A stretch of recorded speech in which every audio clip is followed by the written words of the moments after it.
धर्म नगरी हरिद्वार और योग नगरी ऋषिकेश में हजारों लाखों प्रतिभाओं के लोग रहते हैं। वहीं हरिद्वार और ऋषिकेश एक तीर्थ नगरी है जहां साधु संत मंदिर, आश्रमों और अखाड़ों में हजारों लाखों की संख्या में रहते हैं। ऋषिकेश में रहने वाले एक संत फराटेदार अंग्रेजी बोलते हैं, जिनकी प्रतिभा विदेश में रहने वाले लोग भी जानते हैं। हरिद्वार और ऋषिकेश में कई प्रतिभाओं के साधु संत निवास करते हैं। ऐसा ही एक संत ऋषिकेश में भी है जो फराटेदार अंग्रेजी बोलते हैं और अब तक कई विदेशियों को मुर्गा बना चुके हैं। स्कूलों में छात्रों को मुर्गा बनते हुए बहुत बार देखा और सुना होगा, लेकिन कभी एक संत के द्वारा विदेशी को मुर्गा बनाते हुए नहीं सुना होगा। योग नगरी ऋषिकेश के योगी चंद्रकांत ने कई बार विदेशियों को मुर्गा बनाया है। इतना ही नहीं, उन्होंने विदेशियों को उनके देश में जाकर भी कई बार मुर्गा बनाया है। होमवर्क पूरा न करने या फिर कक्षा में शैतानी करने पर छात्रों को मुर्गा बनते हुए कई बार सुना होगा, लेकिन योग नगरी ऋषिकेश के संत योगी चंद्रकांत विदेशियों को मुर्गा बनाते हैं। हम ऐसा इसलिए कह रहे हैं कि योगी चंद्रकांत देश और विदेश में रहने वाले लोगों को योग सिखाते हैं।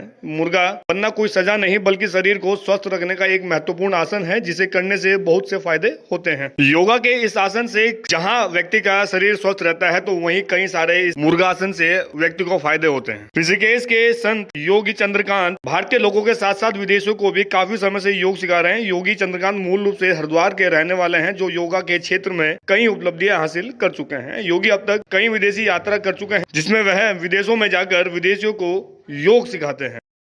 सुनिए क्या कहते हैं योगी चंद्रकांत। बचपन से ज़्यादातर हमारा विदेशियों के साथ रहना हुआ है और मेरे जो ज़्यादातर स्टूडेंट्स हैं वो वेस्टर्न्स हैं। वेस्टर्न स्टूडेंट्स के होने की वजह से भी इंग्लिश बोलना एक हमारी जो है प्रायोरिटी हो जाती है कि हमें जो है इंग्लिश बोलना पड़ता है और बाहर विदेशों में आना जाना हमारा लगा रहता है। एक तो योग आपको आंतरिक विकास की ओर ले जाएगा, सबसे पहली बात तो ये है। और योग करेंगे एक तो शारीरिक विकास भी होगा आपका। देखो, आपका जितना भी सिस्टम है, जो भी आपके इंडोक्राइन सिस्टम्स हैं, जो भी ग्लैंड्स हैं, वो अपने आप में जो है शक्तिशाली होते हैं। एक ऊर्जा का प्रभाव होगा। आप योग अगर हम डेली लाइफ में करते हैं, वैसे तो डेली करना चाहिए, बट लोगों ने क्या है कि एक टाइमिंग बना रखी है, तो वो भी बहुत अच्छा है।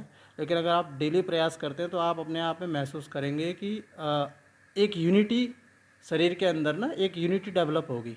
आजकल के समय में माइंड का हेल्थी होना बहुत ज़रूरी है, क्योंकि और जितनी भी समस्याएं आजकल आप देख रहे हो, फाइट चल रही है मार्केट में, माइंड डेवलप ना होने की वजह से हो रही है। The benefits of yoga is to unite yourself. Unite yourself in a many ways. Like we are separated from.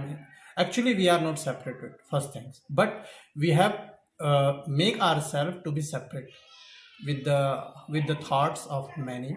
Many kind of thoughts are fighting inside. Many kind of thoughts are coming from the society. Many kind of thoughts are coming from the family. So today we need to cultivate, channelize ourselves to make ourselves more and more healthy and beautiful.